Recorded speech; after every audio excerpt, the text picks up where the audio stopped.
to full power! Gives me the creeps. I feel like something's watching us. Savick, you go right on quoting regulations. Hello, computer. I knew I would.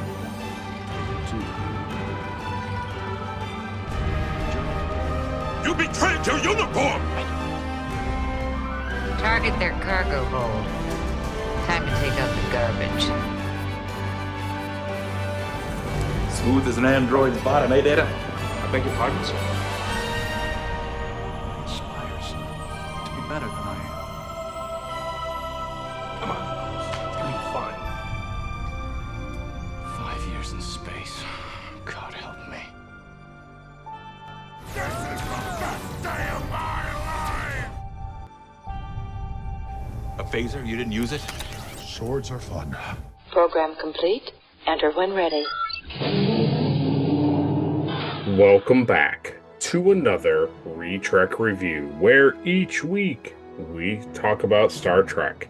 And this week we're talking about episode 13 of season 2 of Star Trek The Next Generation.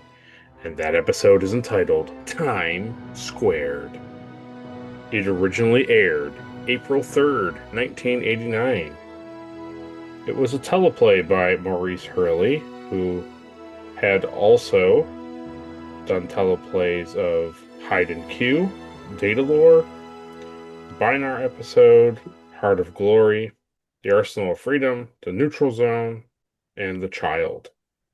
It was a story by Kurt Michael Bensmiller. I believe this is his first time writing for the series. And it was directed by Joseph L. Scanlon. He is a returning director. He also did The Big Goodbye, Skin of Evil, and Contagion. The synopsis for Time Squared is the Enterprise discovers a duplicate of Picard from 6 hours in the future.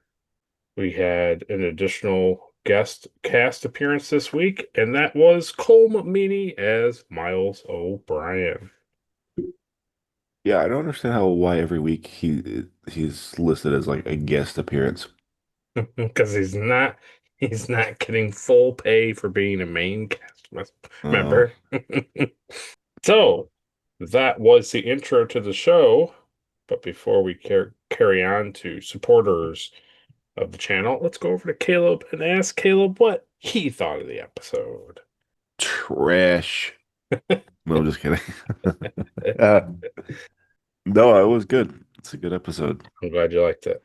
Yeah, I enjoyed it. I'll give it 2 Akutas. Yes. Nice. 2 Akutas. Yeah, it's I don't know. It's an interesting episode. It's a cool concept. Yeah. And it had me interested the whole episode, so. Well, that's good. That's good. Yeah. I did go back and it was one of the few episodes we had watched that I would consistently pause and write things down and then track back and listen to what they were saying. Yeah. Well, then it shall be a real fun review. So fun. But before we get into the review, let's first, right off the bat, and then come over here for this one.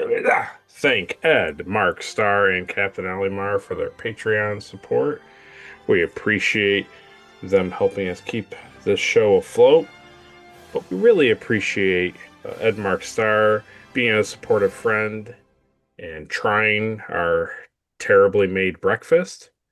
And we also appreciate Captain Alimar for being suspicious when he sees a duplicate of himself and possibly taking it to the nth degree. We thank Captain Alimar for having the resolve to never leave the ship, but Yes. also to decide to leave the ship. Exactly. And because of our off recording weeks, we didn't have as many comments for our previous review, but Ed Mark Starr came in and he said on Patreon of our review of the Royale, he says, unbelievable.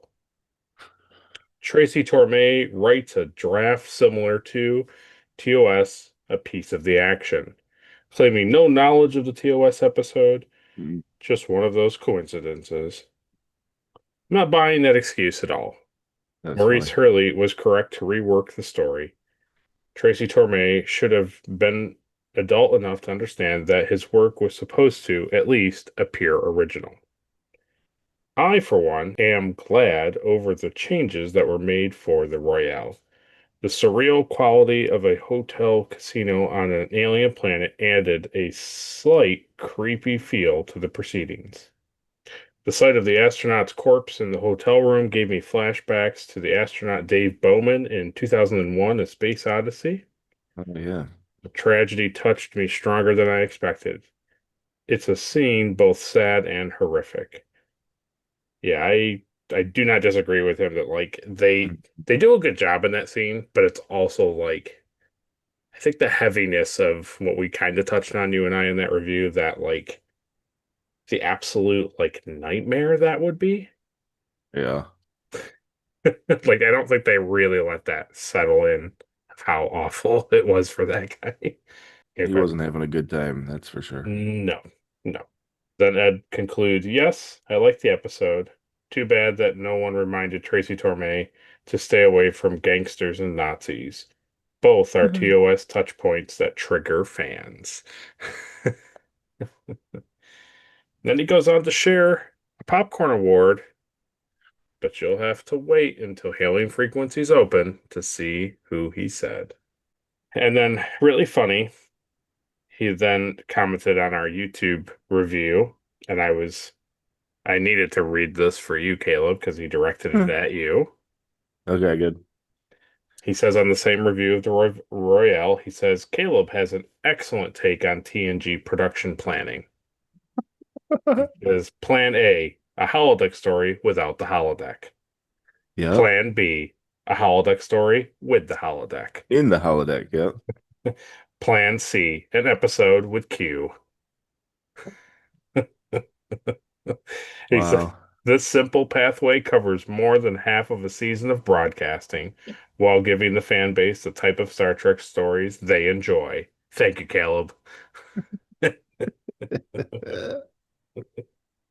he gives you two Yeah. thumbs up. He gives you Nice. two thumbs up. Yeah, it only took me a season and a half to come to that conclusion, so He enjoyed it, that's funny. and we enjoyed it as well. We were all made better for it. Okay, yeah, we thank everybody for your comments on our reviews in general. We appreciate them. If you can't be a Patreon supporter and get your comment read on the channel like Ed Mark Star and potentially Captain Olimar, well, you can always just wait a day and you can hear your comment read on our other series, Hailing Frequencies Open, and we can discuss what you said in the comments below. Yeah. But without any further ado, let's get right into the review.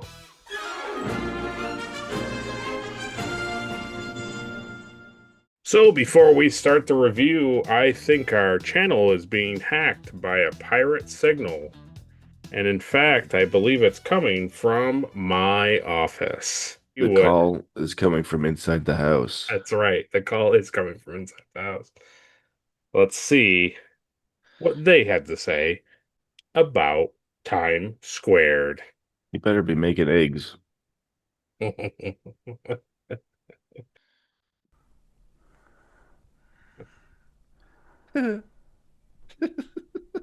Tell me, why are you here? What happens in the future? The ship's in danger. I have to make a captain's log. Release him. I have to make a captain's log. The ship is in danger. It wants me. Me. The cycle must end.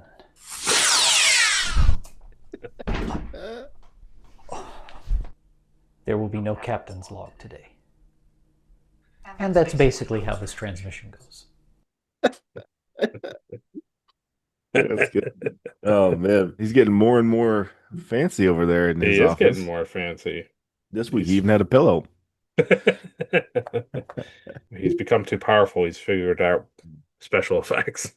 He's he's began to understand our algorithm. That's Yeah, pretty good. it was pretty good. I enjoyed that.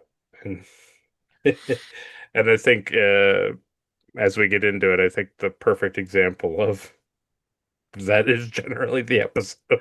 Yeah, that's pretty much the entire point of the episode. We appreciate that review from my office, and we'll now tackle our personal review. But if you want to watch anything Star Trek comedy related or other little funny things like that, make sure to head over to his YouTube channel where you can get a good laugh. Yeah. So we start with the opening scenes. Riker is making some sort of breakfast thing. I know it's a Yeah. terrible thing, but Riker humming jazz reminded me of those dancing hologram ladies he had in his room. That Oh one yeah. episode. But yeah, what are you gonna say? No, just everything about the scene is weird to me. Is it okay? Yeah, like it's cool to see him actually cook, but just like I don't know. So here's my complaint about it, right? Is it's like they're all talking about, like, well, the replicator works great, but you know, it lacks like nuance and flair. And it's Yeah. like, okay, so then it sounds to me like the computer is like bland and not good. So if there's talking that like cooking things by hand is still better and tastes better, then why are we using replicators for everything? Yeah, I can Like see you your point. you, you have replicators on a ship, but like they're craving the ability to like hand cook breakfast. Yeah, And I can. also it's like, so where did you get these eggs? And then he's like, oh, I got them from the space station. But they're not chicken eggs. One A. They're weird eggs. Yeah. And then I'm like, why do they taste bad? Like, why? I don't get the joke. Like, why do they taste bad if they're just eggs? I think it's supposed to be a play on that he just picked up eggs that he didn't know really what they were. Like he was like, "Oh man, picked up these eggs from the starbase and then cooked them up and they're like not really." Yeah. Uh Well, and also like a good chef tastes his food as he cooks it. So well, I think that's the point is maybe Riker is not a good chef. the joke is that Worf loves it. That's the joke. That That's how we get there. the thing for Excellent. me. So before we get to the exact moment, the thing that made me laugh was the door chime goes off. Data and Jordy walk in, and then the door practically closes on the doctor and Yeah. opens back up. And then it starts to close, but then it opens up really big, and then a full beat or two goes by, and then Worf walks in. And I was like, so the door hates the doctor, but it's terrified of Worf. Yeah. It just really made me laugh because it's just guys behind the thing like moving the panels, and I was Uh-huh. just like, you can see these people coming. Like, what are you doing? Uh but That's because Worf bumps into it all the time, and the other computer is scared to shut the door on Worf. true. But yeah, I know what you mean with like the replicator and everything. I think what they're trying to suggest, I know that you're saying like bland and it's not good, but I do think that what they're trying to say is the replicator is going to make something that is perfectly nutritious and like exact. Yeah. And you're not gonna get like if you Caleb made chocolate chip cookies, but your extra ingredient is like this thing, and they're now like a special thing. Like it seems like the replicator doesn't do that. Like you can't say to the replicator chocolate chip cookies with extra molasses. Like it doesn't seem like that's like a thing. It seems Yeah. like you just get chocolate chip cookies, and they're fine and they taste fine, but they're not unique in any way. Yeah. No, I totally agree with that. Like I don't want to eat replicator food. Like it doesn't appeal to me at all. Yeah. I think it's a way to feed like hundreds of people easily instead of having like kitchens. Yeah, well, yeah, so back on the Enterprise NX, you had a Right. chef, but you didn't Right. have this many crew members either, No. you know. Right. The other thing that made me laugh, so Riker's pouring like the eggs onto the hot griddle And Data's like looking at it, and he's like, he looks really, he looks so angry about it. He's like, oh God, like The I hate. funniest thing was Data like watching everybody try it and then be like, uh, I don't think I'm gonna try it if that's everybody's reaction. Right, right, yeah. But I tell you, the eating of the eggs and then Worf saying delicious It's pretty good, yeah. will sustain me for a couple days here. Yeah. I will feast from that for a long time because Jordy goes to eat it. He's like, oh, he like coughs, and Worf is in the background, and he is like, he barely wants to like eat it. He's getting it to his teeth. It pans to the doctor, and then the doctor's like, oh,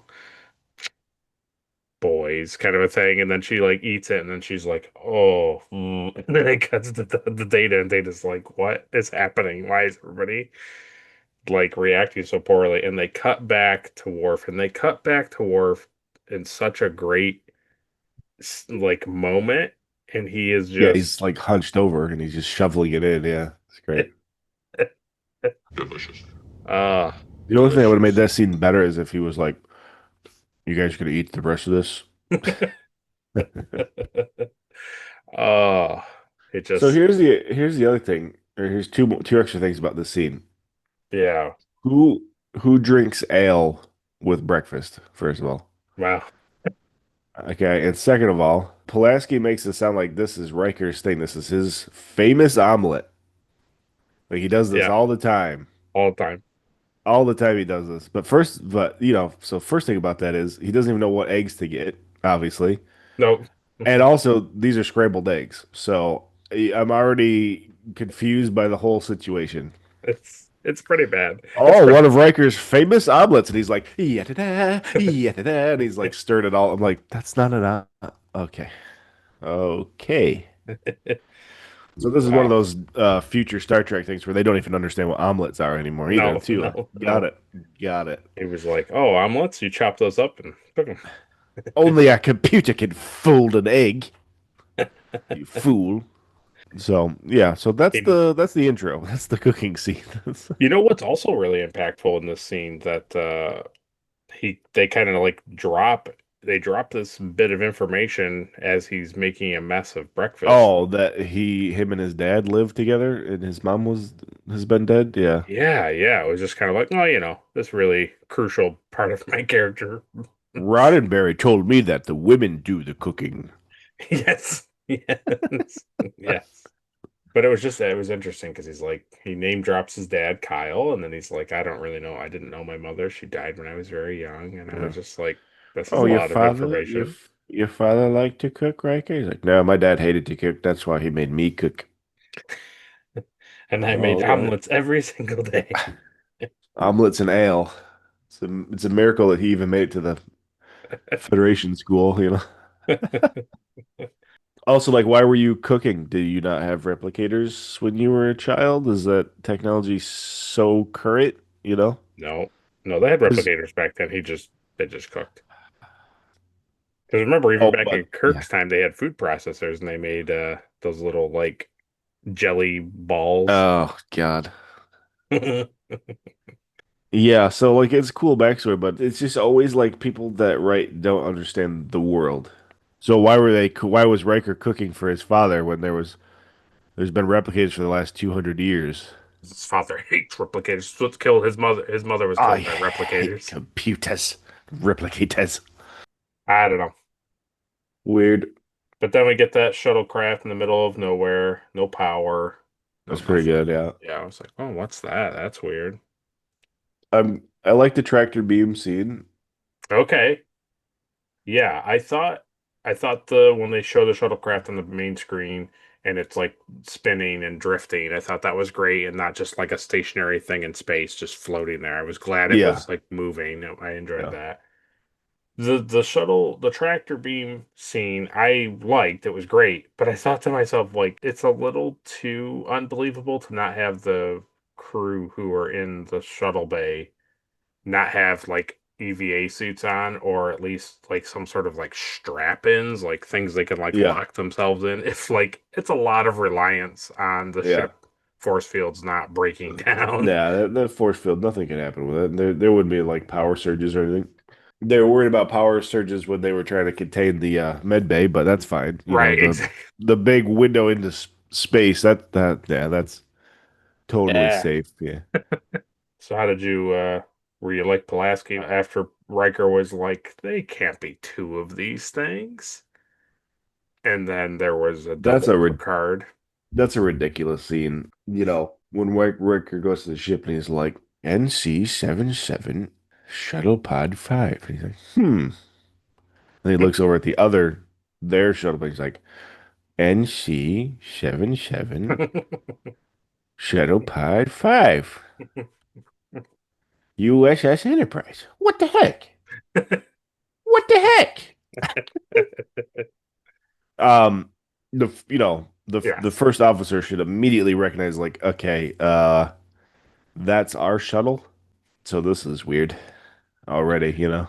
Yeah, it's a thing where they intentionally make Riker dumb so that like he can Oh yeah, over explain it to the audience, it's right? for the audience. Yeah, Right. I know. It's just like No, but they do. They totally overdo it. I just thought it was really funny. it's just too long, you know. Yes. He reads the name tag on both of them. And he's like, wow, those match. But they can't match because we have our shuttle pod 5. Right. Huh, that's weird.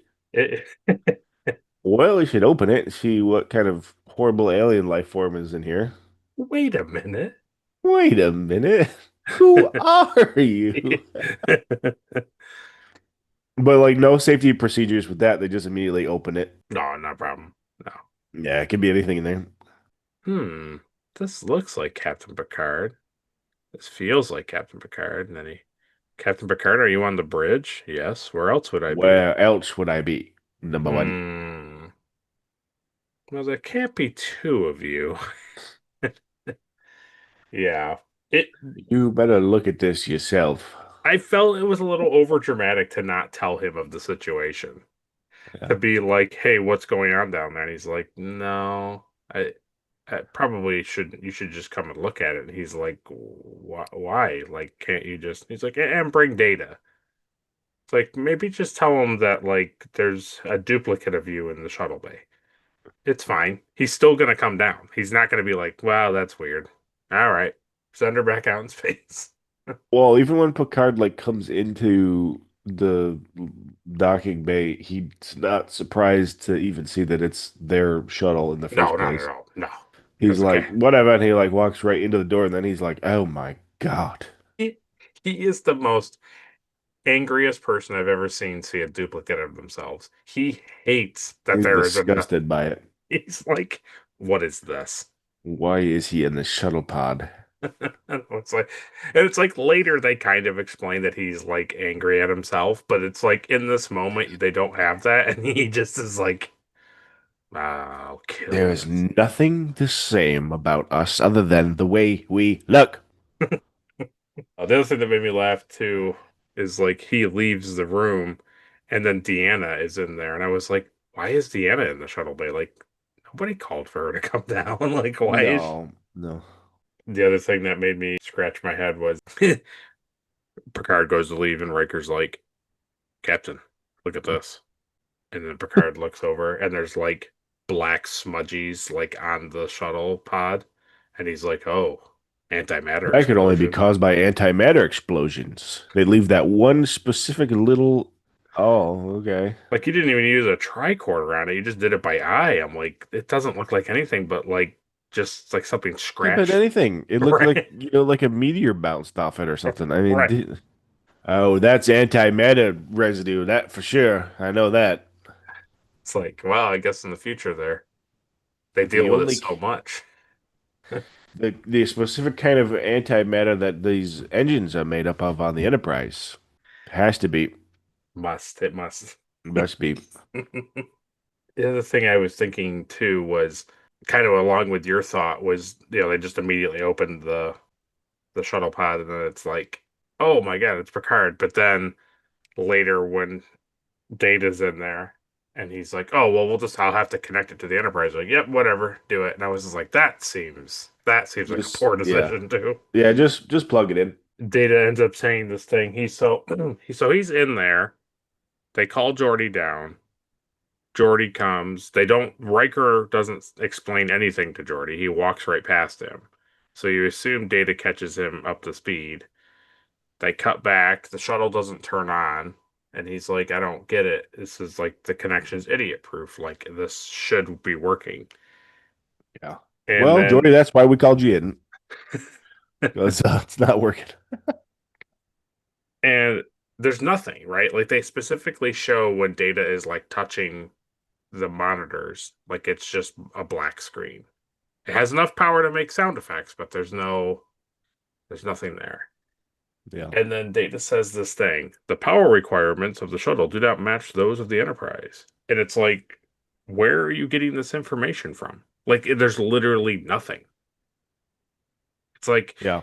he's making it seem like he's reading something or he sees some sort of like meter or output or something, but they don't show you that. In fact, it's just blank black screens. And it's like, how do you know this data? Like, they don't give you enough information for that to even make sense as like a guess. Yeah. With his robot feelings. I appreciated that it was basically like do the opposite to it. Like, it was a cool like discovery or a way to go about it. Like, I appreciated that, but it just was like the way they got there felt a little too convenient. Yeah. It did. And then I thought the restraints on Picard was kind of cool. Future Picard there. Yeah, I like that. That was a cool little These are for aside. his protection. Yeah, yes. And then he basically becomes Bizarro Picard because she gives him the stimulant and he dies or whatever. And then she gives him the whatever and he's back to life. Yeah, the whole like opposite thing I thought was kind of unneeded.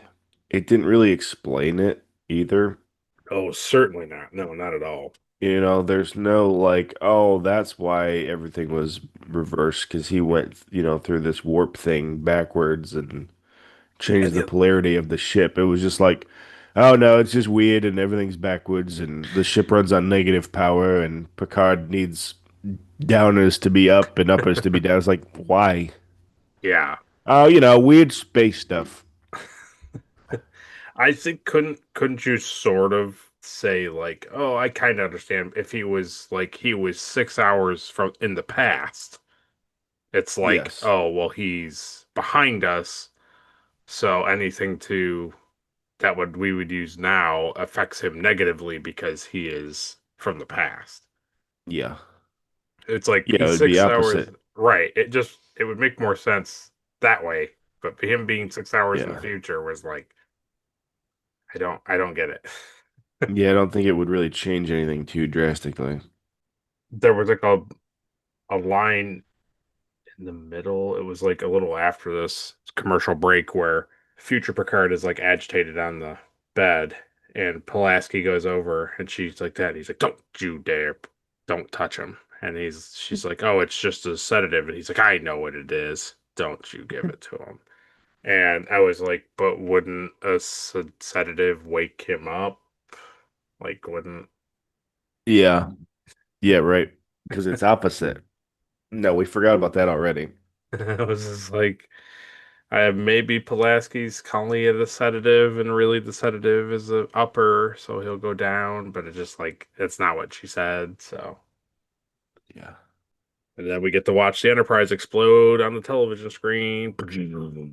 This is when they are using the things they got from the shuttle pod, and they're playing it on the monitor, and you watch. Yeah, Riker stand Right. there. Yeah, right. Goodbye. Yeah, you would never. Both officers are on the shuttle bay leaving, and then he watches the Enterprise explode. Then he leaves his captain's log. I can't believe it happened. I'm the only one alive. It's like, okay, but what happened? Why are you here? Why did you I leave the need ship? to get off the ship. Don't you understand? It wants me.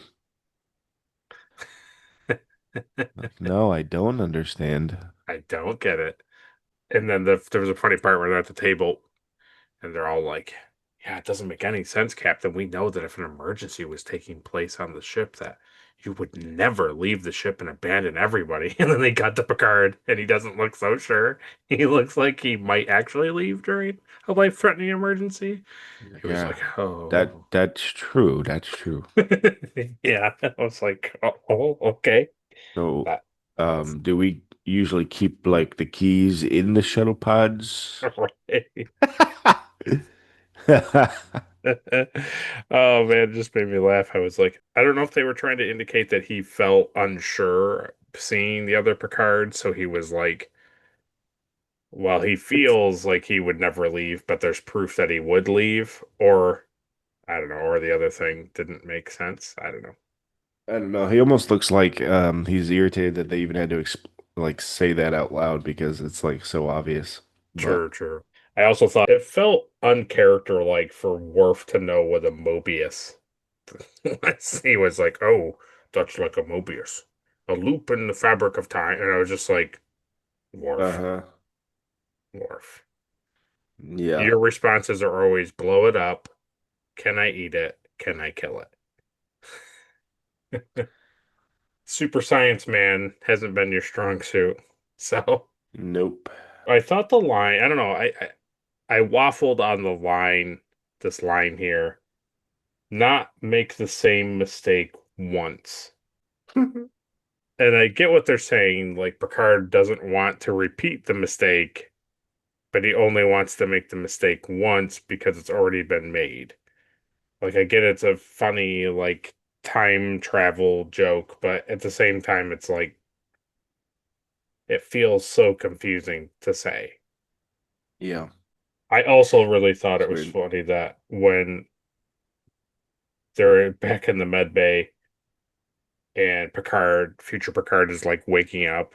He's like, and they cut to Troy, and she's like, ah, and like nobody, the doctor, other Picard, like doesn't walk over to her to like comfort her or help her in any way. They're just like, yeah, so what's happening? Why are you in pain? Can you tell us? What's he feel like? And it's like, it's like, he's he's so angry. He's so angry and scared, and he wants to get off the ship. Just like you, Captain. Just like you coward. Well, this is the halfway point. So go down to the comment section and be like the Hulk and write time travel.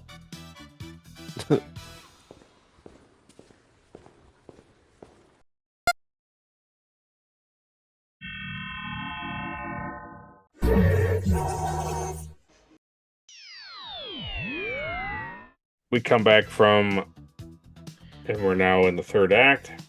I thought it was really stupid. And I felt like they didn't write Picard well enough in the scene of like why he would be so angry. Like they do have Deanna kind of explain it where it's like, don't you realize what this is doing to him? But I think it was after this sequence where the doctor indicates that future Picard has like no idea what's going on. He doesn't know what he's looking at. He doesn't know where he is. There's no possible way his brain could process what he's seeing. And then Picard's like, "Who are you? Why are you here?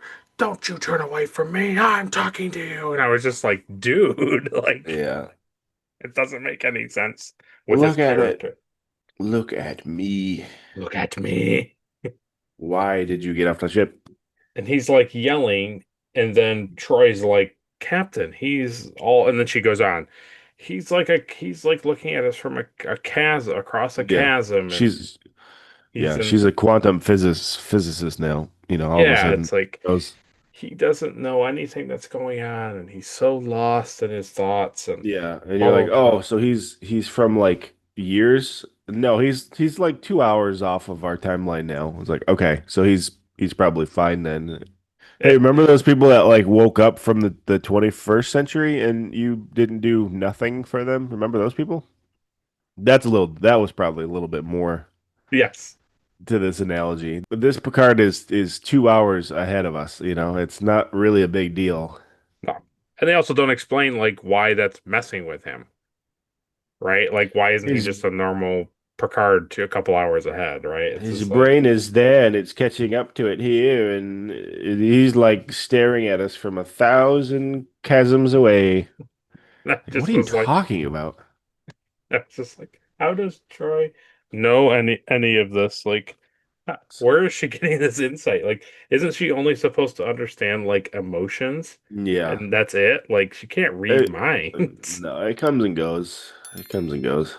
The plot says that she knows everything. Yeah, it's really annoying, honestly. And the other thing too was like it doesn't do anything. The doctor tells him all that, and he doesn't care. He's still angry. He still keeps yelling at him, his future self. Like it doesn't Well, change yeah. him. Yeah, because like we all know that the ship's gonna blow up in an hour, and apparently I'm the only one that's concerned about it. And the only one that has any answers is this idiot laying on the bed. And then Pulaski's like, I'm the chief medical officer, and if I think Captain Picard is an idiot, I can He's relieve losing it. I don't understand why he's like freaking out. him. What's his deal? What's What's his this? deal, Deanna? And she's like, I don't I know. don't know. I think maybe because like there's two of him, he's like weird, but that's only a guess. Yeah, and then Picard specifically says like, "Stay here. You're the only one that can communicate with him."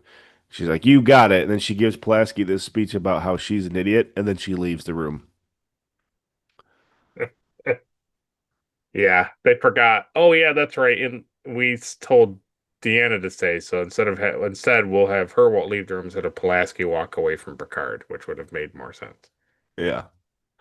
I know. And then she shows up like the next scene. She's like immediately somewhere where she's not supposed to be. Like, Oh yeah, yes, yes.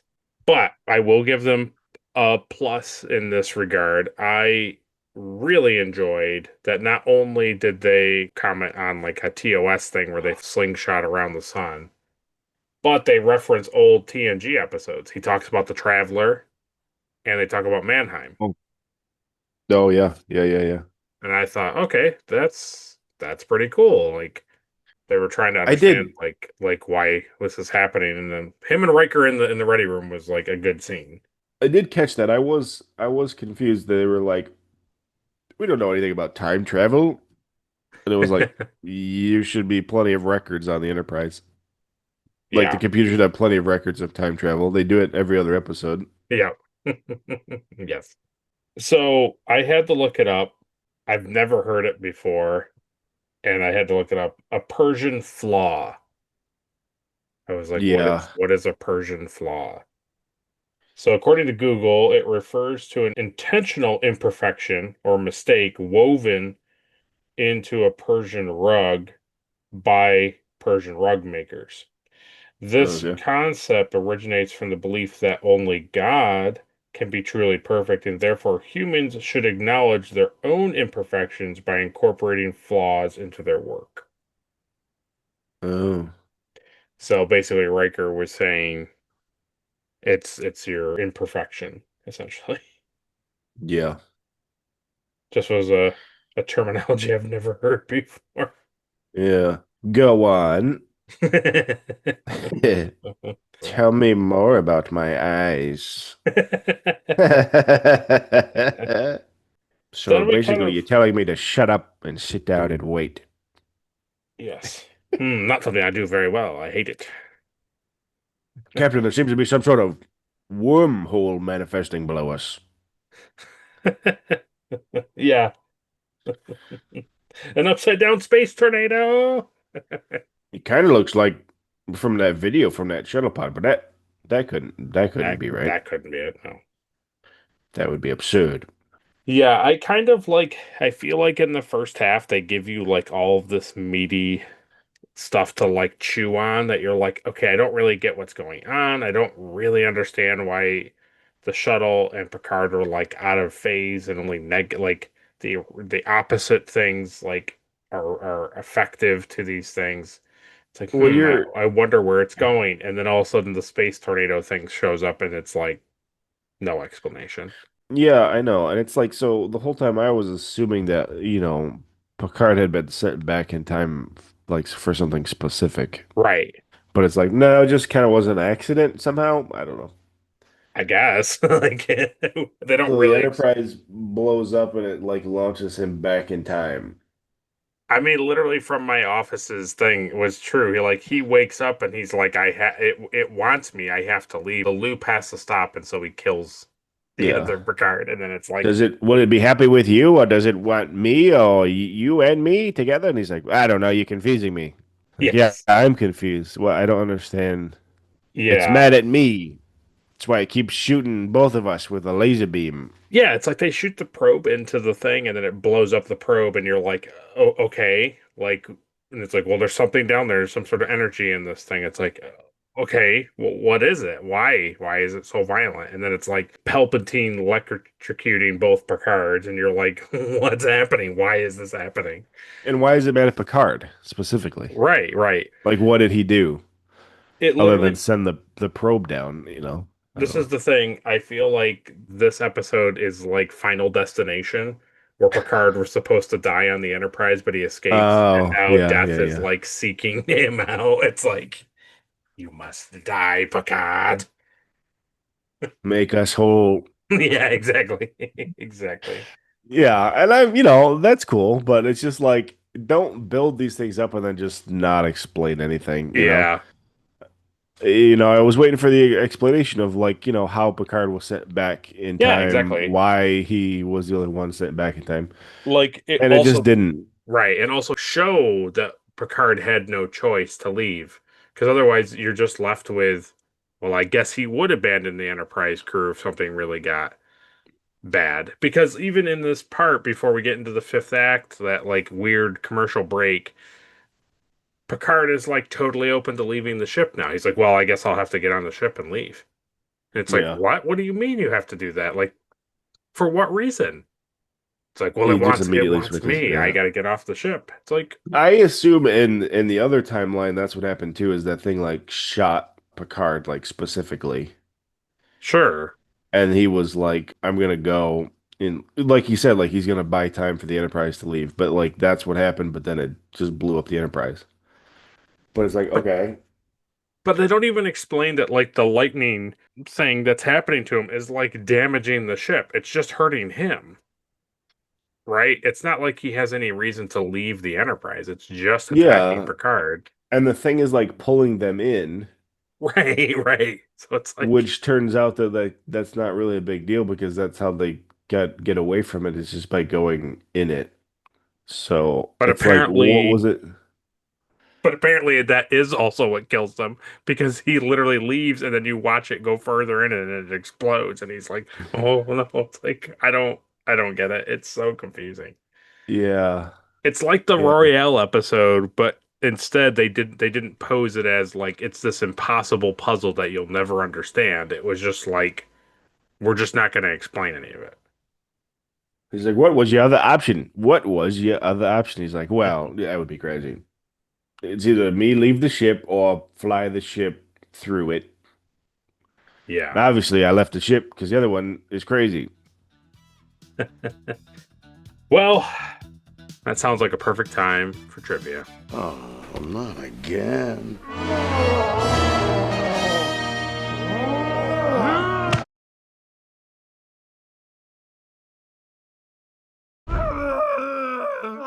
All right, now you're overacting. So I was reading a lot, and they don't really go into great detail about like why they did what they did. One thing I thought was interesting was so they basically to save money back in TOS, they were like, we'll just do transporter effects, and that way we can go from scene to scene very easily, and we don't have to build other things like shuttles or other ships or landing sequences or anything like that. They can just literally be like, stand here, work out special effects, and now you're on the planet. Like transporters were a means of Getting rid uh of that stuff, yeah. yeah, and like not adding basically little additional costs to the episode.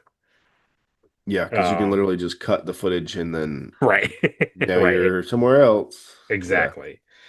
So now we advance 20 years and it's like Enterprise, the next generation is facing the same thing. It's like it's cheaper to just have them beam away and cut to the new place. It's like, but they also understand that like there are shuttlecraft and things of that nature. So Sandy Fries, a writer, submitted his script for Coming of Age, where that young man steals the shuttlecraft. They were like, "Yeah, we like this idea, so let's have Andrew Probert.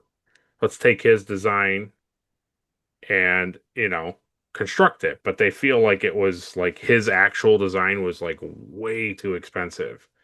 So they built only a small filming model with a partial interior.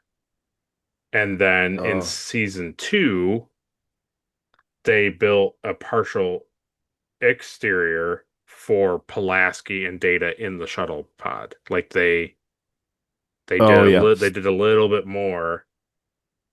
So in this episode, they get a full exterior that could be photographed from any angle, but it wasn't the original Andrew Probert design. It was more of like a tinier two-person shuttle pod kind of a thing. And it was designed by Rick Sternbach and set designer Richard McKenzie. So we haven't like the ship I have on my desk. They haven't shown those bigger like shuttlecrafts yet. This is yeah, kind of more like a NX-01 Enterprise shuttle pod. It's like it's a yeah. two-seater kind of thing. Well, even the original series was like the pilot seat and then Yeah, co-pilot and like just a and then bench, yeah, chairs in the back. chairs you fall out of. But the writer Maurice Hurley commented about the whole episode. He says, "We've seen a lot of people do time backs and forths and jumps around. They're always coming back 500 years or 1,000 years. Nobody's ever really come back 6 hours. 6 hours is what fascinated me." Yeah. Well, the original Enterprise comes back like what, 30 minutes? Yes. Yeah. Yeah. Riveting. Riveting. Riveting. What could we do with all that time? it's it's great. It's great that it's such a short period of time and it adds a lot of tension to the episode because you're like, well, in 6 hours the Enterprise is gonna explode? Like that's crazy. Yeah. But then it's like, but we don't want to explain any of it. Yeah. And then I don't meanwhile know. everybody else on that ship's like, "Hey, do the Picards seem a little off to you tonight?" Yeah, they're Yeah. kind of being weird. So the interesting thing was, and you're gonna probably clap really loud for The this. cycle must end. It must. This was intended to be an episode that had Q in it. Oh, okay. It it was originally designed like basically they have interacted with Q earlier in the season, and then a couple seasons later this happens. And all of a sudden Picard finds himself stuck in a shuttlecraft in a flash, and he sees the ship falling into the top of the vortex and exploding. He thinks he's lost his mind, he doesn't know what's going on, and then Q appears saying, "Hey, what's going on?" And Picard says, "You caused that and all these other things." And Q is like, "Ah, well, surprised you didn't put it together earlier." "Oh, well, you are slow. Just kind of a calling card, something to do. Interesting, wasn't it?" And then basically Gene Roddenberry was like, no, no, we're not doing that. And so Maurice Hurley was like, but by not having Q or any of that, it's like, why would going into the vortex center save you? It doesn't make sense. He says, but it does make sense if Q is pulling the strings. Yeah, it does make more sense. I'll give you that. Almost So, like facing your fears head on is what Q's like making you do. Yeah. exactly, exactly. Yeah. It is a better storyline. Yes. It's more intriguing and has more answers. Yeah.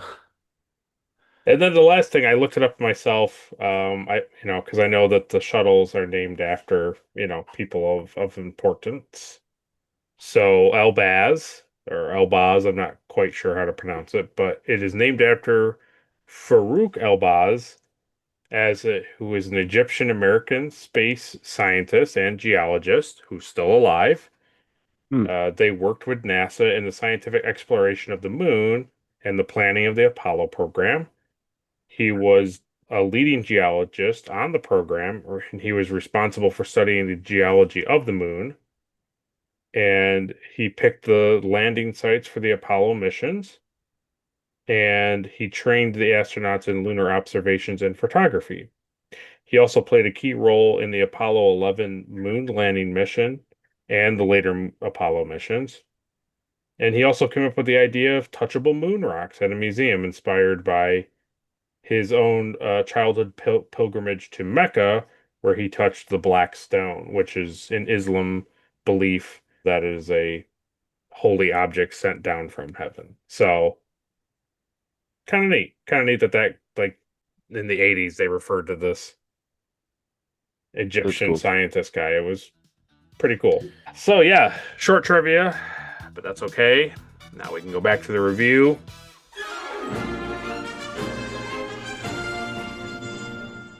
Yeah, so we come back. It's the fifth and final act. You made a comment here about it. Troy is there before Picard arrives. Like she's in the shuttle bay or something. I forget exactly where. I forget where it was, but Only Picard's in the shuttle bay, if I remember right. yeah, true. Because he goes down, he leaves the bridge and then goes back to med bay and undoes Picard. Yeah, and that's what it is. He's up on the bridge and he's getting zapped, and Deanna and Riker are there, and he's like, "No, I have to go. I have to leave the ship. It wants me." And he leaves the bridge, and then he comes into the med bay, and she's in the med bay. And it's like, well, how did she get there before Picard? But the one thing, she's an hour in the future. yeah, she already knows what's going on. She just won't tell anybody. The thing She's I Q. like, ooh, Well, that would be cool. now that would be cool. Yeah.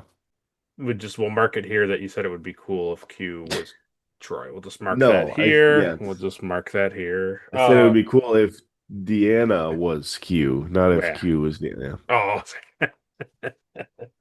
There's a big difference. I did think, and I'll give it another point to the episode, that the Picard side by sides were very. Oh, it's great. I Yeah. really enjoyed those. They were filmed very, very good. Yeah, when I was watching, I was like, okay, yeah, so these are some pretty clever edits and cuts and, mats. Right. And then they're walking down the hallway together, and I was like, wow, that's actually really good. Yeah, then they're like in the turbo lift talking to each other, like the way Patrick Stewart is like talking to nothing. I mean, I'm sure he's talking to a body double like Brett Spiner was, but still, like, Yeah, it was it's very, pretty very impressive. good. It was very impressive. And then this line happened, and I was like, I don't know how I feel about it. It says, well, they say if you travel far enough, you'll eventually meet yourself. And I was like, you writers didn't just base an entire episode off of that line, like some jokey line about, if you make a big circle on the earth, like eventually you'll come back to where you were. Like, please don't tell me that was the point of this episode. There's another catchphrase that I like, and it's wherever you go, there you are. So the last little bit that I thought was really funny, and you probably thought the same thing, it really made me laugh, and I was like, what a perfect way to add a head scratcher episode by adding more head scratching. And it was Picard is looking out the window in the observation lounge. He's just, just contemplating everything, contemplating killing his other future self for really no reason that is explained. Well, they tell you, Riker, don't meet your heroes. Right.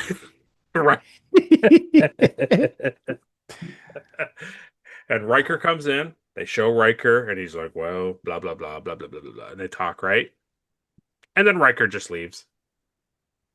He's like, well, I'll be on the bridge. And I was like, why did you come in here? You literally don't offer him any moral support or like encouragement or like try to like make it nice for him. He just leaves. He's just like, hey, Captain. And he's like, yeah, it's pretty weird what just happened. He's like, yep, see you on the bridge, Captain. Like, okay. Pretty messed up. Anyway, I fed your fish. Right. And I have a new puzzle on your desk for you. So I forgot where I read it. I think it was in trivia, but I can't remember where it was. But they said originally they filmed an outro for this where Riker was making food for everybody again. Here it is. It was in the revised final draft script, but it's not in the episode. He invites Pulaski, Geordi, and Worf, I guess not Data, back to his quarters to make up for his omelet fiasco from the teaser and fixes them Alaskan stew. Oh my god. Which Geordi and Pulaski enjoy, but disgusts Worf, and Worf says he would have preferred another omelet. That's funny. That I like. I was But like, that would have been better. Also, it's not an omelet, so we can just get that off the record. You know? Could you scramble? Yeah, that makes about as much sense as anything, honestly. Here we go. The endings are always bad. Endings are always bad. Here is hot off the presses. Here is the official final draft. I just clicked on a thing and it opened it up. They go back to Riker's cooking equipment in his place. He has already placed all the ingredients in a cooking utensil on the hot plate. Chime goes off. Worf enters with Pulaski and Geordi.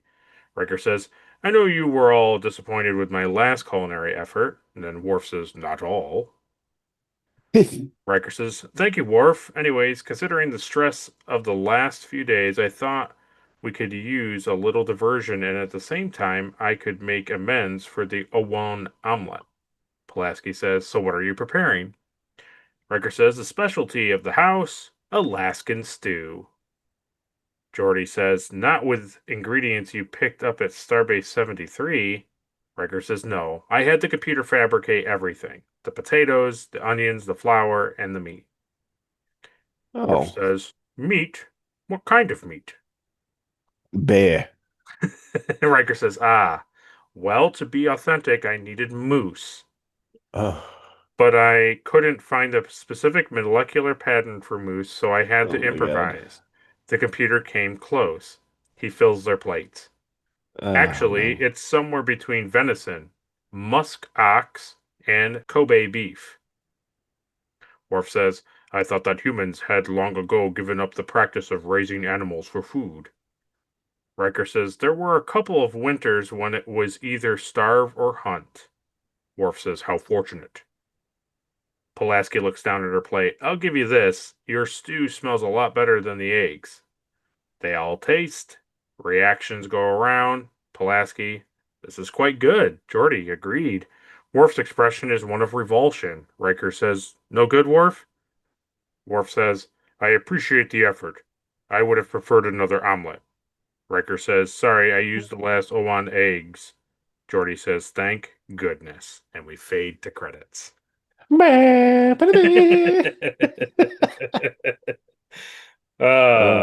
my god. Worth every second. Much better, much better. Well, that was the review of the episode.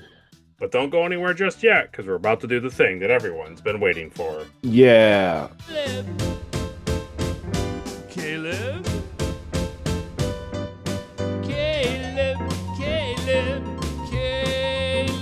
Oh, Caleb. Who gets the Erica Ortegas Award for being the most unlikable? The most unlikable this week is Pulaski this week. Oh, okay. And it's like specifically for that scene where she's like, I don't understand what his problem is. Okay, it's like, fair enough. Oh, I don't know. Maybe the fact that like him from a different time period is right.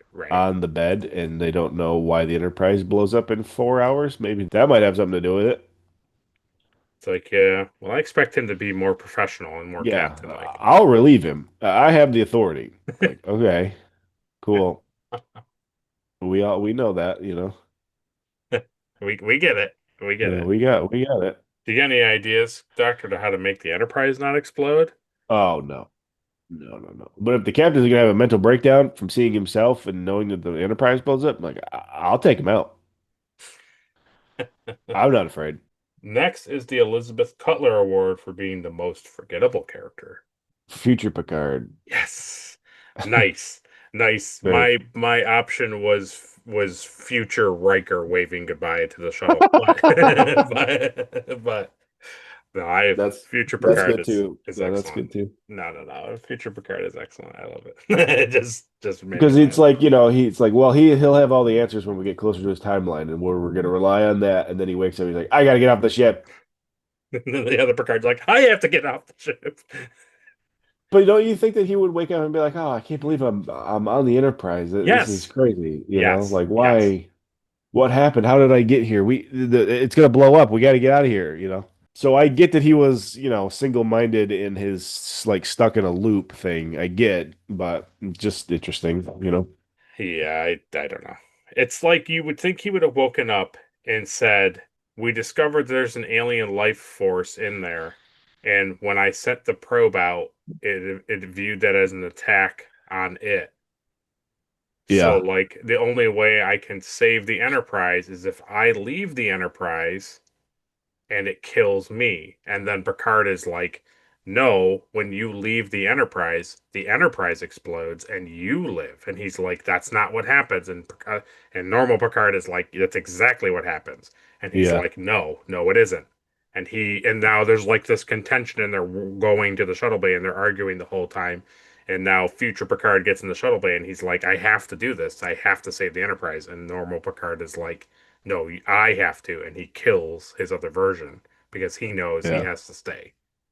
And then it's like, oh, wow. And then Picard's like, instead of doing this thing, I don't know, do something different. I don't know about flying deeper into the hole is a good idea, but maybe like hail the thing in the middle and like peace I don't treaty the know. thing. I don't know, but still, yeah, it's a better argument. Yep, it Well, is. next is the Mugatu Award for the best alien of the episode. Mugatu. That's got to be Worf. Perfect. Yes. No other options than that. Well, there was space tornado vortex creature energy being, but yeah, Eh, nah, exactly. nah, don't care. I don't really get it. Yeah, I agree. I Worf's great in this episode as usual. But Yeah, next is the Trip Tucker Award for the MVP of the episode. Picard. Normal Picard. Normal Picard for shooting Picard. The MVP kills the most forgettable character, which Yep, saves the episode. that's true. Well, next is the Spock Award for the best line of the episode. It's Worf saying delicious. It is Worf saying delicious. Delicious. Delicious. It's wonderful and I love it. Next is the Shran Award for the best action sequence. It's when Picard shoots Picard. Yes. Yes. The cycle must end. That's a great sequence. Yeah, there's not really anything else. Yeah. So next is the NX Award for some sweet ship stuff. I like when the ship was trying to go to warp in the thing. And it's like, yeah, the Yeah, and it above wasn't the like letting. vortex thing. Yeah. Yeah. Yeah, I agree. It's cool. They did make a good effect. I feel like what they did is just over like they took like some sort of like solution and something else and like poured it into like water and then like drained it out and they were like filming it and then they Yeah. had like this, I don't know what you want to say, like I don't say chemical, but basically like this white trail going down a drain. Yeah, it was cool. Well, next is the Porthos Award for the cheesiest thing of the episode. Oh, that was when Deanna was moaning. So there you go. The scene where she was reading Picard's on the table's thoughts about needing to get off the ship. And she was like, Oh, yes, okay. there you go. Perfect. Yeah, it was like that's not how somebody would feel wanting to get off the ship. That's a different feeling. Also, like, isn't he still like not properly caught up? So like his thoughts are disconnected and not. It's like, so how is she getting full feelings from him? Oh, it doesn't matter. Oh, okay. Yeah. You're mistaken. It doesn't matter. Yeah, you're forgetting that it doesn't matter. I know. I forget that too. Well, the last award then, the Star Trek Enterprise Award for the best scene of the episode. That is also Worf saying delicious. Yes, yes, I agree. I will. Yeah, That I, will. I enjoy the intro. I enjoy the cooking scene in the beginning. I thought that was fun. Like it's like you said, all the points you made are perfectly valid. It's 100% valid, but literally them eating the eggs, that circle around the table of them eating the eggs is That's pretty wonderful. good, yeah. Yeah, yeah. Well, that was the what he awarded for the episode. So I now always, it's no, go I ahead. feel like I always give it a high rating, and then when we talk about it, we just rag on it, you know? Yeah, that's why I'm never going to ask you what you thought of the episode after we review it. Never, Yeah, never. No, no, no. yeah, because I feel like after, I'd be like, this was a pretty stupid episode, actually. It didn't even make any sense. You're like it's three Kaplans. I really I hate. hated it. Yeah. No, because No, there's like a difference. Like when you're watching it, you're like, oh, this was an entertaining episode. Then when you really break it down into like parts, you're like, this makes no sense. that's why we keep coming back for more. Yeah. So you can be a part of the award ceremony. You can go down to the comment sections and write who gets the popcorn award for being the best actor of this episode. Then you can head on over to our Healing Frequencies Open video where we will take your suggestions in the comments and influence Caleb to make his own determination of who gets the popcorn award. So write somebody good, pressure him to make a decision. And then while you're down there, also let us know what you thought of the episode. Did you like it? Did you love it? Did you want more of it? Or did you find that your time while watching this episode was a little too square? Let us know down below. Next time on Star Trek The Next Generation. Next week's episode is episode 14 of season 2 of Star Trek The Next Generation, and that episode is entitled The Icarus Factor. Ooh. Hope you love Riker making omelets. Yeah, So I do. We look forward to that. Sometimes you got to break a couple eggs, Will, To make to make an scramble. omelet. To scramble an omelet. Huh? Stupid idiots. Don't So even know what that scrambled eggs are. so that was our review in general. But please take a moment. If you liked the review, like the video. If you disliked the review, dislike the video. Share it with all your friends and family and Trek enthusiasts. Subscribe so you don't miss an episode. And ring that bell so you can catch the episode as soon as it comes out on YouTube. And then, when you're done watching this video, you can always, as another option, head on over to Caleb's channel. Caleb has a fun prop making channel where he makes things from various pop culture media. But there's also other podcasts over there on his channel where we don't always talk about Star Trek. We talk about things like Mission Impossible and Jurassic Park. And every month, we're doing a follow along where I watch Dragon Ball Z with him, just like he's watching Star Trek for the first time. Yeah. But there may be something new this week. So, Caleb, can you tell them if there's something new? I have a video edited and ready to upload, and maybe I'll get to it.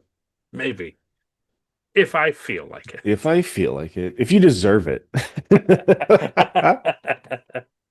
Well, the only way you'll deserve it is if you go over there and you find a video and you like it and you comment on it and you write some suggestions down for him to make something. You tell him some ideas. Just go over there and subscribe. You decide. We appreciate everybody doing the fun, excellent things down below and making our channel look so great and building our community and throwing our video into the algorithm so other people can enjoy it as well. We will always thank Ed Mark Starr and Captain Alimar for their tremendous support of the podcast. We appreciate those fellows. We couldn't do it without them. But True. until the Icarus Factor next week, computer, make me a delicious omelet for my 6-hour version of ourselves. I don't know. No. Make me a nice scrambled omelet with nothing in it, just egg. Just eggs. Yeah, that's it, guys. Thanks. Bye. All right.